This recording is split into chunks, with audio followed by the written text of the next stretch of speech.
dinukum waliyadin. Orang sini sudah rukun antar agama karena perang agama terbesar terjadi tahun 800 di sini antara Wangsa Shailendra sama Wangsa Sanjaya. Wangsa Sanjaya beragama Hindu, Wangsa Shailendra beragama Buddha. Sampai Raja Hindu takut menjadi raja. Panukuh pergi ke India. Di India belajar ilmu arsitektur, pulang dikenal dengan nama Resi Gunadharma. Yang Raja Shailendra bernama Garung bergelar Smaratungga, anti Hindu. Tapi begitu menang perang, dia putus asa karena mau bikin candi nggak punya arsitek. Maka arsitek yang disuruh bangun adalah orang Hindu yang bernama Panukuh. Lahirlah candi Hindu, candi Buddha, nuansanya Hindu yang dikenal dengan Sambara Budura, Borobudur. Makanya kalau ada yang mengatakan Borobudur tinggalan Nabi Sulaiman, tertolak dengan teori itu. Kenapa? Karena Nabi Sulaiman berada di tempat yang namanya Ardul Muqaddasah, dan Ardul Muqaddasah bukan Sleman. Maka tidak usah sok Nabi Sulaiman dari Sleman. Iya, saya nanya jin yang paling tua bukan katanya. Itu akhirnya ada nuansa Buddha, ada nuansa dalam candi Buddha. Tiba-tiba anak Raja Buddha ini, si Smaratungga punya anak namanya Pramodawardhani Sematawayang, jatuh cinta sama si Panukuh yang orang Hindu. Mau nggak mau dikawinkanlah antara anak Raja Buddha dengan orang Hindu yang anti Buddha, tiba-tiba yang anti Hindu, tiba-tiba anaknya jatuh cinta. Makanya yang kemarin 0102 jangan terlalu serius, jangan-jangan anakmu saling jatuh cinta. Apalagi sekarang Pak Jokowi sama Pak Prabowo jadi satu. Ini hanya terjadi di Indonesia. Nggak usah malu, nggak usah malu, nggak usah malu. Yang kemarin mau jihad, mau apa, nggak usah malu. Kalau engkau tidak menangkan kami, aku takut tidak lagi yang menyembahmu. Udah nggak usah, nggak usah. Nggak usah, nggak usah, udah. Ini Pak Jokowi, ini Pak Prabowo, orang-orang hebat di Indonesia.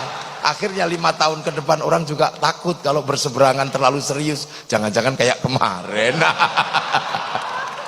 Ini selesailah para supporter ini. Ampun sudah sekarang ini. Ketemu strategi berangkulan antara orang Jawa, ya orang Jawa Solo dan orang apa Pak Prabowo itu turunan mana itu Jawa sama Manado. Rukun, gitu. Yang lain supporternya, hah? Aku udah terlanjur cerai, gimana? Aku udah terlanjur mengatakan haram. Aku udah terlanjur bersumpah akan potong kemaluan. Ini gimana? Terus gue mesti bilang wow gitu? Enggak juga. Makanya biasa aja. Lu akhirnya selesailah problem Hindu Buddha. Akhirnya ketika Merapi meletus pecah dua, Smaratungga punya keturunan namanya Balaputra Dewa dari Wangsa Shailendra pindah Palembang, nggak ribut agama. Karena makanya Sriwijaya jadi besar. Sindok pindah ke timur bangun Wangsa Isyana, menjadikan diri sama Doho, lahirlah Singosari, nggak ribut agama. Pada zaman Majapahit, di zaman era Brawijaya, bangsa ini dirukunkan dalam satu kerukunan besar namanya Bhinneka Tunggal Ika. Setelah itu saling jaga, Hindu jaga Buddha, Buddha jaga Hindu. Maka kemudian kalau ada Banser, ada Ansor kok jaga gereja, nggak usah ribut. Itulah warisan asli bangsa Indonesia. Di Bali yang jaga masjid pecalang, di New Zealand yang jaga masjid orang Nasrani. Nggak usah ribut. Tumpeng masuk gereja, nggak usah marah, nggak usah emosi, nggak usah. Hanya karena kebiasaan, nggak usah. Udah biasa aja ini Indonesia. Nonton film Korea biasa aja, nggak usah kafir. Masa gara-gara kalah ganteng sama aktornya terus bilang kafir? Jangan gitulah. Kita biasa, jadi kita ini punya bangsa. Jadi kita rukun, makanya kiai rukun karena bineka. Para tilmidun muridun rukun dalam bahasa santri, dan sampai hari ini kerukunan itu terjaga. Hanya di Indonesia Yamaha rukun sama Honda, hanya di sini. Hondamu apa? Mio, itu hanya di sini. Hanya di sini minuman botol rukun dalam nama Aqua. Hanya di sini mie instan rukun dalam nama Sarimi.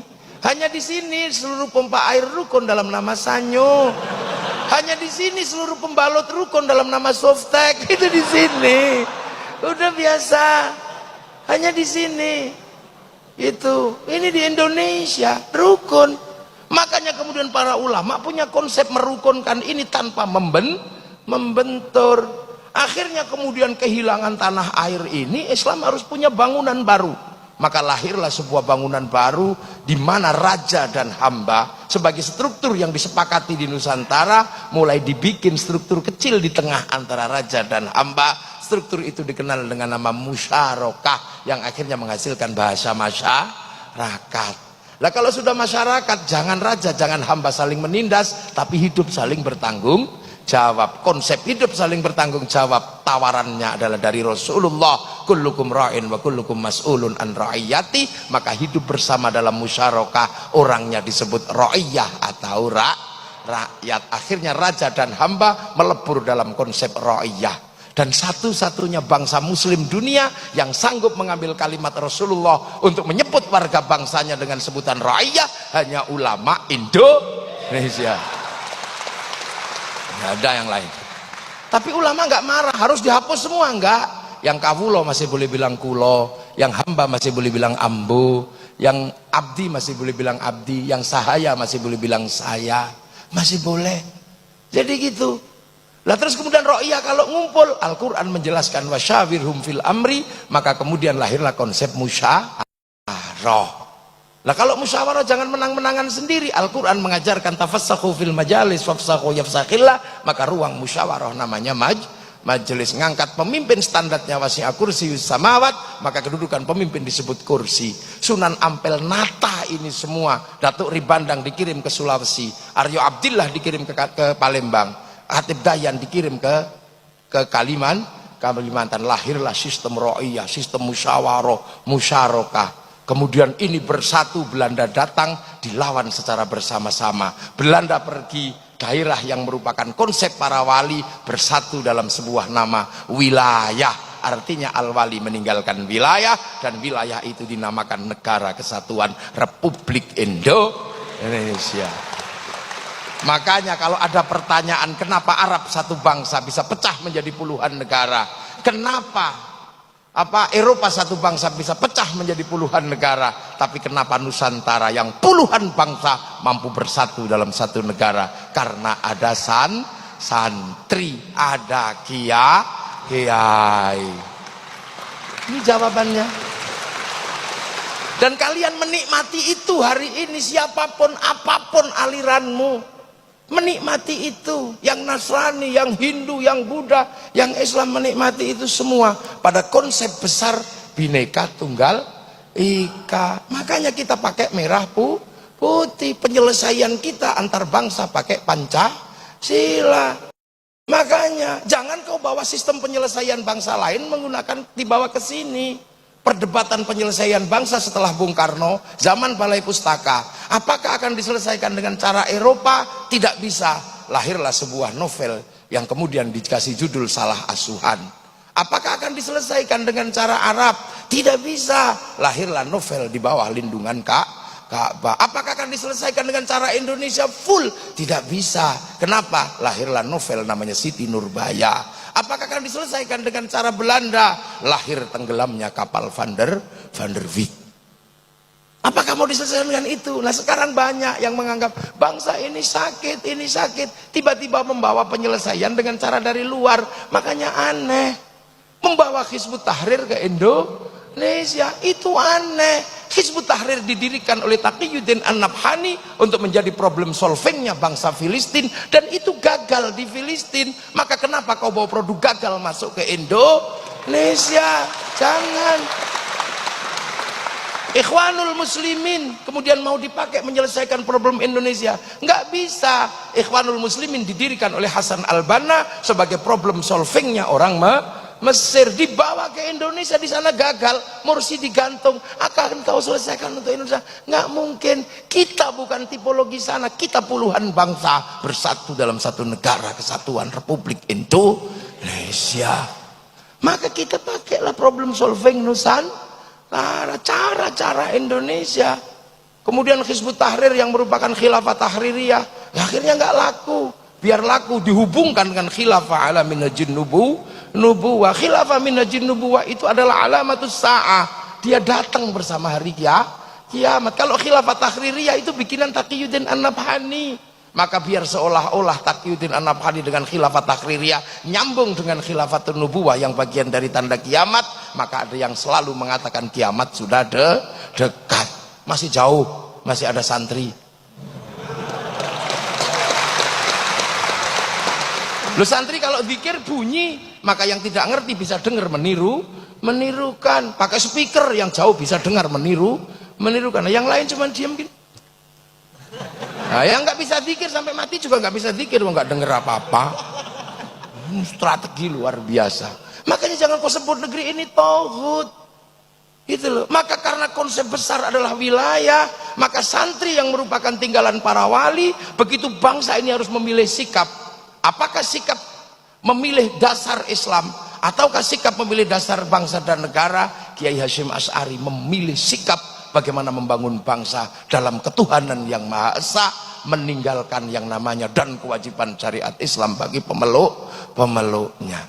Dan ketika bangsa ini diganggu, kenapa? Karena apa? Karena kedatangan bangsa yang akan mengganggu bangsa. Kesadaran wilayah, kesadaran musyarakah, kesadaran bahwa ini adalah tinggalannya para wali harus dipertahankan.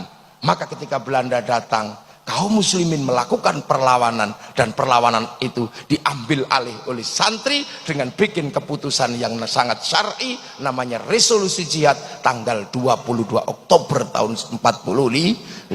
Meledaklah 22 Oktober perlawanan santri, dan dari 22 Oktober lahir 10 November. Tanpa 22 Oktober, tanpa resolusi jihad, tidak ada yang namanya 10 November. Maka 10 November hari pahlawan, 22 Oktober hari santri Indonesia. Nggak bisa. Lah kenapa bermula dari mana? Dari merah putih. Berawal dari merah putih. Dulu merah putih paling dibenci sama Belanda karena mempersatukan. Kiai santri akhirnya tidak bisa mengibarkan merah putih depan rumah, kibarkan di atas rumah kalau mau bangun. Belanda curiga tiangnya dikasih tebu, Belanda curiga tiangnya dikasih kayu, dikasih bambu, dikasih padi, masih curiga dikasih pisang, masih curiga dikasih kelapa. Akhirnya datang ke situ bawa makanan tumpeng sama ingkung. Doanya Allahumma barik, maka datangnya tumpeng ingkung dikenal dengan nama barian. Allahumma barik. Akhirnya makanannya habis, padinya mengering, tebunya mengering, pisangnya rontok, kelapanya rontok, yang tersisa tinggal merah putih. Ini perlawanan kami mencintai persatuan lewat bendera merah putih. Tapi oleh Belanda akhirnya ditambah biru, santri ngamuk disobek. Begitu disobek mereka ngamuk semua, dan yang paling bertanggung jawab adalah santri. 22 Oktober resolusi jihad menghasilkan peristiwa 10 November di Surabaya. Makanya bagi anak milenial kadang merah putih hanya berharga 50.000, tapi santri yang menganggap ini bagian dari perjuangan nenek moyangnya mempersatukan Nusantara, maka merah putih berharga nyawa, ribuan nyawa. Sekarang merah putih tidak minta darah dan tidak minta nyawa, hanya kita minta diangkat oleh tangan kita kiri. Bagi anak milenial yang nggak mengerti ini, dia akan mengatakan tauhid, mengatakan bid'ah, mengatakan musyrik. Ini pasti zaman perang nenek moyangnya, bukan bagian dari sejarah perlawanan bangsa. Ini Nusantara. Dan sekarang bangsa ini terus akan maju di tengah pergeseran besar antar bangsa. Ketika bangsa ini merdeka, bangsa ini disuruh memilih setelah Hitler jatuh tahun 48. Karena Amerika sama Soviet terus berperang, mau ikut mana? Bung Karno tidak memilih ke kiri atau ke kanan. Akhirnya kemudian Bung Karno dijatuhkan. Sampai di eranya Pak Harto, kiri dan kanan masih terjadi Amerika sama Soviet. Dan hari ini pertarungan besar Amerika sudah mulai diruntuhkan oleh kekuatan baru namanya Shanghai Corporation. Anak-anak mahasiswa pasti tahu itu. Shanghai Corp adalah negara baru yang bangkit setelah kelompok yang menyebut dirinya United Kingdom, United States. United Kingdom, United States dulu bangkit karena punya minyak dari negara Arab namanya Aramco. Maka setelah Aramco tidak lagi mensuplai, maka kemudian negara-negara kecil-kecil ini mencari minyak dari negara Syiah, negara Sunni, lahirlah kelompok besar namanya Shanghai Corporation. Amerika emosi, maka kemudian sumber minyak Shanghai Corporation diantem dengan isu Syiah Sunni. Maka kita mengenal isu Syiah Sunni, tapi proses itu gagal. Kenapa? Karena Indonesia nggak terlibat. Coba Indonesia terlibat dalam konflik itu, pasti jadi.